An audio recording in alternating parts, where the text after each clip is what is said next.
تاریخ میں درج ہے کہ حضرت خالد بن ولید رضی اللہ تعالیٰ عنہ نے ایک عیسائیوں کے قلعے کا محاصرہ کیا تو ان کا سب سے بوڑھا پادری آپ کے پاس آیا۔ اس کے ہاتھ میں انتہائی تیز زہر کی ایک پڑیا تھی۔ اس نے حضرت خالد بن ولید رضی اللہ تعالیٰ عنہ سے کہا کہ آپ ہمارے قلعے کا محاصرہ اٹھا لیں، اگر تم نے دوسرے قلعے فتح کر لیے تو اس قلعے کا قبضہ ہم بغیر لڑائی کے تم کو دے دیں گے۔ حضرت خالد بن ولید رضی اللہ تعالیٰ عنہ نے فرمایا کہ ہم پہلے اسی قلعے کو فتح کریں گے، بعد میں کسی اور دوسرے قلعے کا رخ کریں گے۔ یہ سن کر بوڑھا پادری بولا، اگر تم اس قلعے کا محاصرہ نہ اٹھاؤ گے تو میں یہ زہر کھا کر خودکشی کر لوں گا اور میرا خون تمہاری گردن پر ہوگا۔ حضرت خالد بن ولید رضی اللہ تعالیٰ عنہ نے فرمایا کہ یہ ناممکن ہے کہ تیری موت نہ آئی ہو اور تو مر جائے۔ بوڑھا پادری بولا کہ اگر تمہارا یہ یقین ہے تو پھر یہ زہر کھا کر دکھاؤ۔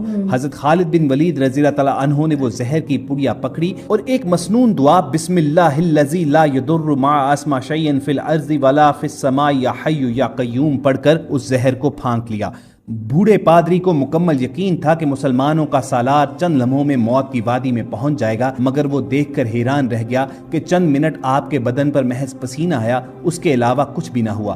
حضرت خالد بن ولید رضی اللہ تعالیٰ عنہ پادری سے مخاطب ہو کر بولے، دیکھا اگر موت نہ آئی ہو تو زہر کچھ نہیں بگاڑتا۔ پادری کوئی بھی جواب دیے بغیر اٹھ کر بھاگ گیا اور قلعے میں جا کر کہنے لگا، اے لوگوں، میں ایسی قوم سے مل کر آیا ہوں کہ خداوند کی قسم اسے مرنا تو آتا ہی نہیں ہے، وہ صرف مارنا ہی جانتے ہیں۔ جتنا زہر ان کے ایک آدمی نے کھا لیا، اگر اتنا پانی میں ملا کر ہم تمام اہل قلعہ کھاتے تو یقیناً مر جاتے، مگر اس آدمی کا مرنا تو درکنار، وہ بے ہوش بھی نہیں ہوا۔ میری مانو تو قلعہ اس کے حوالے کر دو اور ان سے مت لڑو۔ چنانچہ وہ قلعہ بغیر لڑائی کے صرف حضرت خالد بن ولید رضی اللہ تعالیٰ عنہ کی قوت ایمانی ہی سے فتح ہوا، اور یہی وہ تاریخی اسلامی واقعہ تھا جو شیخ اسرار راشد کے پیش نظر تھا کہ جب انہیں عیسائی مبلغ نے چیلنج کیا اور ایک حدیث پر شک کا اظہار کیا تو شیخ اپنی نشست سے اٹھے اور اس کی آنکھوں کے سامنے بلکہ سینکڑوں لوگوں کی موجودگی میں انہوں نے زہر کی بوتل کو منہ لگا لیا، مگر اللہ کے فضل سے یہ زندہ معجزہ بھی دیکھنے میں آیا کہ ان کو کوئی نقصان نہ پہنچا۔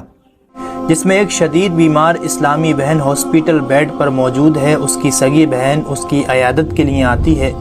پہلے تو کچھ دیر وہ اسے سمجھاتی ہے اور دلاسا دیتی ہے کہ سب ٹھیک ہو جائے گا، مگر اچانک اس کی بیمار بہن اس سے مخاطب ہو کر کہتی ہے کہ یہ کیا ہے؟ ویڈیو بنانے والی خاتون کو تو کچھ نظر نہیں آتا، وہ کہتی ہے کچھ بھی تو نہیں ہے۔ چنانچہ اس کی بیمار بہن اس سے کہتی ہے کہ کچھ ہونے والا ہے۔ وہ پھر اسے تسلی دیتے ہوئے جواب دیتی ہے کہ کچھ بھی نہیں ہونے والا ہے، میں تمہارے پاس موجود ہوں۔ پھر وہ اچانک اپنی نظروں کے سامنے دیکھ کر کہتی ہے کہ بہن یہ کیا ہے؟ جیسے دوستو اسے کوئی ایسی مخلوق نظر آ رہی ہے جسے اس بیمار کے علاوہ کوئی نہیں دیکھ پا رہا۔ پھر اس کے بعد اس کی آنکھیں کھلی کی کھلی رہ جاتی ہیں اور اس کی روح پرواز کر جاتی ہے۔ عام طور پر یہ سوال کیا جاتا ہے کہ مرنے کے بعد میت کی آنکھیں کیوں کھلی رہ جاتی ہیں؟ سائنس اس کا جو بھی جواب دے، لیکن ایک مسلمان کے لیے اس سے بڑا حکمت افروز جواب کیا ہو سکتا ہے جو آقا دو جہاں صلی اللہ علیہ وسلم نے دیا تھا، اور اس راز لافانی سے آگاہ فرمایا تھا کہ جب کوئی فوت ہو جاتا ہے تو اس کی آنکھیں ایک ایسا منظر دیکھ رہی ہوتی ہیں جو زندوں کو نظر نہیں آتا۔ مسلم اور ابن ماجہ کی روایت کے مطابق حضرت ابو سلمہ کا جب آخری وقت آیا تو رسول اکرم صلی اللہ علیہ وسلم ان کی عیادت کے لیے تشریف لائے۔ وہ جاں کنی کے عالم میں تھے، پردے کے دوسری طرف عورتیں رو رہی تھیں۔ آپ صلی اللہ علیہ وسلم نے فرمایا میت کی جان نکل رہی ہوتی ہے تو اس کی نگاہیں پرواز کرنے والی روح کا پیچھا کرتی ہیں۔ تم دیکھتے نہیں کہ آدمی مر جاتا ہے تو اس کی آنکھیں کھلی رہ جاتی ہیں۔ ایک جگہ اور آپ صلی اللہ علیہ وسلم نے ارشاد فرمایا مرد مومن کی جب موت کا وقت آتا ہے تو مومن کی روح فرشتوں کے جلوس کے ساتھ جاتی ہے۔ ملک الموت کے ساتھ 500 فرشتوں کی جماعت جلوس کے ساتھ مومن کے پاس آتی ہے۔ ملک الموت مومن کو سلام پیش کرتا ہے اور کہتا ہے کہ اللہ پاک نے آپ پر سلام بھیجا ہے۔ یعنی نزا کے عالم میں دوستو مومن کو روح قبض کرنے والے فرشتے بھی نظر آتے ہیں اور ان سے کلام بھی ہوتا ہے، لیکن انہیں دنیاوی نظر سے دیکھا نہیں جا سکتا۔ آخر میں دعا ہے کہ اللہ ہم سب کو موت سے پہلے نیک اعمال کرنے کی توفیق عطا فرمائے۔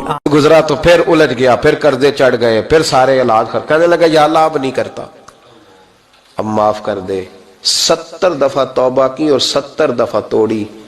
حبیب کریم فرماتے ایک دن بستر پہ تھا، آسانی تھی، 70 دفعہ فرشتوں نے کہا یا اللہ یہ جھوٹا ہے، جھوٹ بولتا ہے، یہ تو غربت ہے، یہ تو تیری بارگاہ میں آیا ورنہ کبھی نہ آتا، بیمار ہوا ہے تو آیا، اس کا تو بچہ بیمار ہوا ہے تو آیا ورنہ کبھی نہ آتا۔ 70 دفعہ توبہ توڑی. ایک دن رات کو بستر پہ لیٹا تھا, دولتیں بھی تھیں, آسانیاں بھی تھیں, دل میں خیال آیا میں کتنا جھوٹا ہوں, جب الجھ جاتا ہوں تو اس کے دروازے پہ جاتا ہوں اور وہ کتنا کریم ہے, مجھے خالی نہیں لوٹاتا. تڑپ اٹھا, آنسو نکل گئے, اٹھ کے مصلے پہ کھڑا ہوا تو رب کریم نے فرشتوں سے فرمایا کھول کے دیکھو دروازے, آج یہ غربت کی وجہ سے نہیں آیا, آج میرا بن کے آیا ہے. تو یا اللہ پہلے تو دولت دیتا تھا, آج کیا دے گا؟ تو محبوب فرماتے, اللہ فرماتے اب میں اسے بغیر حساب کتاب. حضور کے ایک صحابی تھے, وہ حضور کو ملنے آئے اور آئے تھے بحرین سے. اچھا, انہوں نے حضور اس کو سلام کیا تو حضور نے رخ پھیر لیا, ناراضگی کا اظہار کیا. تو وہ سمجھے کہ شاید حضور نے ایسے ہی رخ پھیرا, تو جدھر حضور نے رخ پھیرا وہ ادھر جا کے سلام کرتے ہیں. تو حضور نے پھر رخ پھیر لیا, سمجھ گئے کہ حضور ناراض ہیں. اب انہیں سمجھ یہ نہیں آ رہی تھی کہ ناراضگی کا سبب کیا ہے. وہ اصحاب رسول سے پوچھنے لگے کہ حضور مجھ سے ناراض لگتے ہیں, آپ میں سے کوئی بتا سکتا ہے کہ حضور کیوں ناراض ہیں؟ اللہ اکبر. آج تو کوئی بڑا باپ ہو, مرشد ہو, استاد ہو, ناراض ہو جائے اور شاگرد کو ناراضگی کی وجہ معلوم نہ ہو تو وہ الٹا ناراض آگے سے ہو جاتا ہے کہ میں نے جرم کیوں کیا ہے کہ استاد کا مزاج بگڑ گیا ہے. اللہ اکبر. لیکن ذرا دیکھیے, رنگ دیکھیے محبت کے. وہ صحابہ سے پوچھتا پھرتا ہے کہ حضور مجھ سے ناراض ہیں, مجھے بتائیے کہ کیا سبب ہوا.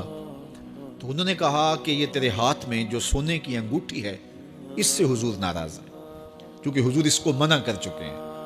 امت کے لیے سونا چاندی حضور نے امت کے مردوں کے لیے منع فرما دیا. صرف 4.5 ماشے سے کچھ کم کی انگوٹھی چاندی کی, اور وہ بھی عدد میں ایک ہو, شریعت نے جائز رکھی ہے. اگر 2 ماشے کی 2 ہوں گی تو پھر بھی جائز نہیں. عورت کو جائز ہے 10 انگوٹھیاں پہنے, سونے کی پہنے, چاندی کی پہنے, یہ اس کا زیور ہے. مرد کو زیور کی ضرورت نہیں ہے, زینت کی ضرورت نہیں ہے. لہٰذا مرد کے لیے ایک انگوٹھی رکھی گئی ہے, وہ بھی اس لیے کہ اگر وہ کہیں مشکل میں ہو تو اس کو بیچ کر کے 2 وقت کا کھانا لے سکے. باقی اس کے لیے انگوٹھی 4.5 ماشے سے کم کا چاندی یا سونا 1 ماشا ہی کیوں نہ ہو اس کے لیے جائز نہیں ہے. تو اس نے سونے کی انگوٹھی پہن رکھی تھی, لیکن اسے حرمت کا پتہ نہیں تھا. تو اس نے کہا کہ حضور مجھ سے کیوں ناراض ہیں؟ تو صحابہ نے کہا شاید یہ اس انگوٹھی کی وجہ سے ناراض ہیں. تو اس نے یہ نہیں کہا کہ مجھے تو پتہ ہی نہیں تھا, میرا کیا قصور. خیر, اس نے انگوٹھی اتار کے حضور کو پیش کرتے کہا حضور آپ اس وجہ سے ناراض ہیں. حضور نے انگوٹھی پکڑی اور ایسے پھینک دی. ناراضگی کی وجہ ختم ہو گئی, وہ بیٹھ گیا, بات شروع ہو گئی. اللہ اکبر. جب سلسلہ کلام ہوتا رہا, جب مجلس برخاست ہوئی, لوگ اٹھ کے گھروں میں جانے لگے, وہ بھی اٹھا اور الٹے پاؤں سے پیچھے چلا. تو کسی نے اس کو کہا وہ انگوٹھی تو اٹھا لو, سونے کی انگوٹھی ہے, قیمتی ہے, چلو تمہارے لیے پہننا جائز نہیں, تمہاری بیوی کے لیے تو جائز ہے. تو اس نے کیا جواب دیا سنیے. اس نے کہا واللہ لا آخذہ وقد طرحہ رسول اللہ صلی اللہ علیہ وسلم, اللہ کی قسم میں اس انگوٹھی کو کبھی بھی نہیں اٹھاؤں گا جس کو میرے حضور نے پھینک دیا ہے. تو یہ تھی ان کی محبت.